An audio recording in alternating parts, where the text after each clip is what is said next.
Guys, अगर मैं आपसे एक क्वेश्चन करूं कि फाइनेंशियली फ्री होना किसे कहते हैं, तो ऑब्वियसली 95% लोगों का यही जवाब होगा। एक बहुत बड़ा बंगला, अनलिमिटेड पैसा और एक लग्जरी गाड़ी। अगर ये सब किसी इंसान के पास है तो वो इंसान फाइनेंशियली फ्री है। लेकिन गाइस, ये एक गलत जवाब है।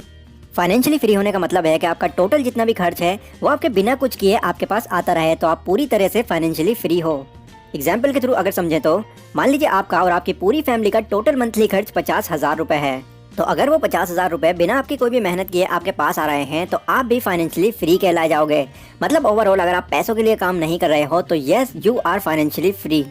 अब 22 से 28 साल की जो एज होती है गाइस, इसी एज में हमारा आने वाला फ्यूचर डिसाइड होता है कि हम एक्चुअल में फाइनेंशियली फ्रीडम अचीव कर लेंगे या फिर पूरी जिंदगी फाइनेंशियली स्ट्रगल करते रहेंगे। अगर आप अपनी जॉब से 20,000 रुपए पर मंथ कमा रहे हैं पर एक्सपेंसेस आपके इतने हैं कि आप दूसरी सैलरी मिलने से पहले ही अपना सारा पैसा खर्च कर देते हैं, तो आप कभी भी फाइनेंशियली फ्री बन ही नहीं पाओगे। फाइनेंशियली फ्री बनने के लिए कुछ मनी रूल्स हैं जो आपको जरूर फॉलो करने चाहिए अगर आप आने वाले 2-3 सालों में अपनी ड्रीम लाइफ जीना चाहते हो। एंड उन्हीं मनी रूल्स को आज मैं आपको इस वीडियो में बताने वाला हूँ। So let's begin. तो सबसे पहला रूल है guys, know the difference between active income and passive income. Guys, ये तो आप जानते ही होंगे कि हमारी मेनली दो तरह की इनकम होती हैं, एक एक्टिव इनकम और एक पैसिव इनकम। जिसमें से एक्टिव इनकम का मतलब होता है कि जब तक आप काम कर रहे हो तब तक ही आपको पैसा मिल रहा है। अगर आप किसी वजह से उस काम को करना बंद कर देते हो तो इनकम भी आपकी वहीं बंद हो जाती है। एग्जाम्पल के लिए आपकी कोई भी ऐसी जॉब जो सिर्फ एक मात्र तरीका है आपके पैसे कमाने का, जब तक आप उनके लिए काम कर रहे हैं तब तक वो आपको इसके पैसे दे रहे हैं। बट अगर आप 1-2 महीने की वहाँ से छुट्टी कर लेते हैं तो पैसे देना तो दूर की बात है, हो सकता है वो आपको उस कंपनी से भी निकाल दें। लेकिन अगर पैसिव इनकम की बात करें तो स्टार्टिंग में आपको थोड़ा बहुत हार्ड वर्क करना होता है, बट बाद में आप सोते हुए भी यहाँ से इनकम जनरेट कर सकते हैं। एग्जाम्पल के लिए आपका कोई भी एक बिजनेस, शुरुआत में आपको यहाँ पर मेहनत करनी होती है क्योंकि उस वक्त आपको अपने प्रोडक्ट या फिर सर्विस को लोगों तक पहुँचाना होता है। एंड एक बार आपका प्रोडक्ट या फिर सर्विस लोग पसंद करने लगते हैं तो वो खुद ही आपके प्लेटफॉर्म पर वापस आना शुरू कर देते हैं और फिर धीरे धीरे आपका बिजनेस अपने आप ही ग्रो होने लगता है।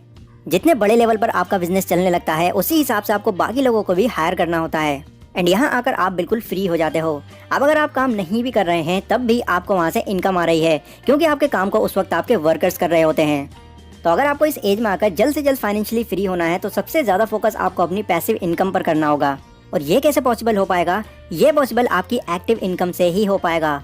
आपको तब तक एक्टिव इनकम पर ही काम करते रहना होगा जब तक आप वहाँ से एक पैसिव इनकम जनरेट करने लायक मनी अर्न नहीं कर लेते। उसके बाद आपके लिए मल्टीपल स्ट्रीम्स खुल जाएंगी जहाँ पर आप अपना पैसा इन्वेस्ट करके और कहीं ज़्यादा प्रॉफिट कमा सकते हो।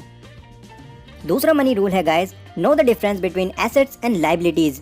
इसको बिल्कुल सिंपल तरीके से अगर मैं आपको समझाऊं तो एसेट्स वो होते हैं जो कि आपको पैसा अर्न करके देते हैं और लाइबिलिटीज वो होती हैं जो आपकी पॉकेट से भी आपका पैसा खींच लेती है। एग्जाम्पल, मान लीजिए आपकी 30,000 पर मंथ की एक नई जॉब लगी है और आप 3-4 महीने बाद ही अपने दोस्तों में शो ऑफ करने के लिए एक कार फाइनेंस करा लेते हैं। अब भले ही आप लोगों को बाहर से कितना भी अमीर दिखाई दे रहे हैं, बट सबसे पहले आपको हर महीने इसकी इंस्टॉलमेंट देनी होगी जो कि अराउंड 10,000 रुपए की होगी। इसके बाद इसके डेली पेट्रोल का खर्च, एंड अगर आपके घर में इतना स्पेस नहीं है कि आप इस कार को रख सको तो एक और खर्च इसकी पार्किंग का भी। तो यहाँ पर सिर्फ एक कार खरीद लेने से अगर आपकी 30,000 रुपए की सैलरी 10-15,000 तक ही सीमित रह जाती है तो ये आपके लिए एक बहुत बड़ी लाइबिलिटी है। वहीं इसके अलावा अगर आप एक टैक्सी फाइनेंस कराकर किसी को रेंट पर दे देते तो आप पूरी इंस्टॉलमेंट उसी टैक्सी के रेंट से भर सकते थे एंड इवेंचुअली 1 या 2 साल के बाद वो टैक्सी आपकी खुद की हो जाती। तो ये एक बहुत ही बड़ा फर्क होता है एसेट्स और लाइबिलिटीज में। अब ऐसा नहीं है कि आप किसी भी चीज़ को देखकर ही बता सकते हैं कि ये एक एसेट है या फिर लाइबिलिटी है। ये चीज़ पूरी तरह आप पर डिपेंड करती है कि आप उस चीज़ को बनाते क्या हैं। अगर आप एक घर खरीदते हैं और उसको खरीद लेने के बाद आप उस पर ताला लगाकर छोड़ देते हैं तो ये घर आपके लिए एक लाइबिलिटी है क्योंकि लाखों रुपए आपने इस घर पर खर्च किए हुए हैं। वहीं दूसरी तरफ अगर आप इसको रेंट पर दे देते हैं तो हर महीने आपको यहाँ से इनकम आती रहेगी, तब ये आपके लिए एक एसेट बन जाएगा। तो फाइनेंशियली फ्री होने के लिए हमें जितना हो सके उतने एसेट्स क्रिएट करने होंगे। जितने ज़्यादा आपके पास एसेट्स होंगे उतना ही ज़्यादा आपको अलग अलग जगहों से इनकम आनी शुरू हो जाएगी और आप बहुत जल्द अपनी लाइफ में फाइनेंशियली फ्रीडम अचीव कर लेंगे। अगला मनी रूल है, don't stuck in savings, start investing. Guys, पैसे सेव करना एक बहुत ही अच्छी चीज़ है, ये मैं भी करता हूँ और आपको भी ज़रूर करना चाहिए। बट अगर आप सिर्फ सेविंग्स करके ही अपने ड्रीम्स को पूरा करने की सोच रहे हैं तो यहाँ पर आप फाइनेंशियली फ्री कभी नहीं बन पाओगे। फॉर एग्जाम्पल, मान लीजिए आपको एक प्रॉपर्टी पसंद आ जाती है जिसके रेट्स आपको बताए जाते हैं 40 लाख रुपए। अब आप बहुत मेहनत करते हैं उन 40 लाख रुपए को सेव करने के लिए एंड 6 से 7 सालों के बाद आप उन पैसों को सेव भी कर लेते हैं। बट जब आप वापस से उस प्रॉपर्टी को खरीदने जाते हैं तो उस वक्त आपको उसके रेट्स बताए जाते हैं 70 लाख रुपए, क्योंकि 7 साल के अंदर उस जगह की वैल्यू और बढ़ चुकी होती है और इन्फ्लेशन की वजह से उसके रेट्स भी इंक्रीज हो जाते हैं। तो पैसा सिर्फ सेव करते रहने से आपको अपनी ड्रीम लाइफ कभी हासिल नहीं हो पाएगी। बजाय इसके आप सिर्फ थोड़े टाइम के लिए अपना पैसा सेव करें और एक सही टाइम आने पर एक एसेट क्रिएट करने के लिए उस पैसे को इन्वेस्ट कर दें, जिससे फ्यूचर में आपका वो पैसा आपको और पैसे बना कर देगा। अगला मनी रूल है know your needs and wants. Guys, हमको लाइफ में सर्वाइव करने के लिए 3 चीज़ों की ज़रूरत होती है।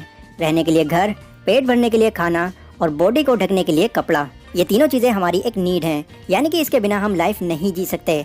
लेकिन अगर वांट की बात की जाए तो गाइस, वांट हमारी नीड का एक लग्जरी वर्जन है, जैसे कि एक आलीशान घर, 5 स्टार होटल जैसा खाना और सभी तरह के ब्रांडेड कपड़े। अब हो सकता है आपको ये थोड़ा बहुत ट्रिकी लगा हो और आपको ज़्यादा कुछ समझ ना आया हो, बट इस एग्जाम्पल के बाद आपको ये कॉन्सेप्ट 100% समझ में आ जाएगा। हमारा काम नॉर्मल पैंट शर्ट से भी चल सकता है, बट हम ब्रांडेड कपड़े क्यों खरीदते हैं? क्योंकि हमें दूसरे लोगों को ये शो कराना होता है कि हमारी लाइफ उनकी लाइफ से कितनी ज़्यादा लग्जरी है और हम इस लाइफ में कितने ज़्यादा खुश हैं। गाइस, ऐसा करना बिल्कुल गलत नहीं है। हर किसी को अपनी पसंद की लाइफ जीने का पूरा हक है। बट अगर आपकी मंथली सैलरी सिर्फ 20,000 रुपये है और आप 50 से 60,000 रुपये का मोबाइल खरीद कर ला रहे हैं, तो इससे आप कभी भी फाइनेंशियली फ्री नहीं बन पाओगे। आपने कई लोग अपनी लाइफ में ऐसे भी देखे होंगे जो अमीर तो होते हैं, बट फिर भी वो अपनी सिर्फ एक नॉर्मल लाइफ जीते हैं और इसी वजह से उनको ज़्यादातर लोग कंजूस बुलाने लग जाते हैं। बट एक्चुअल में वो कंजूस नहीं होते। ये सिर्फ हमारी एक थिंकिंग होती है, क्योंकि हमको ऐसा लगता है कि इतने सारे पैसे होने के बाद इनके पास ये सब भी होना चाहिए। लेकिन उन लोगों को इन सब की ज़रूरत ही नहीं होती और ना ही वो इन सब चीज़ों को खरीदना चाहते हैं, जिससे उनका पैसा बचता है, जिस पैसे को वो इन्वेस्ट करके और कहीं ज़्यादा पैसा कमाते हैं। अब हो सकता है आपको ये बात थोड़ी सी ऑकवर्ड सी लगे, लेकिन अगर आपको एक्चुअल में फाइनेंशियली फ्री बनना है तो आपको भी कुछ टाइम के लिए कंजूस बनना पड़ेगा, जिससे आपका अननेसेसरी खर्च बचा रहेगा और उस बचे हुए पैसे को आप इन्वेस्ट करके अपनी इनकम के मल्टीपल सोर्सेज बना सकते हैं। फाइनेंशियली फ्रीडम को अचीव करने के लिए आपको इन्वेस्टमेंट को अपनी एक हैबिट बनानी होगी, क्योंकि बिना अपना पैसा कहीं पर इन्वेस्ट करे कोई भी इंसान आज तक अमीर नहीं बन पाया।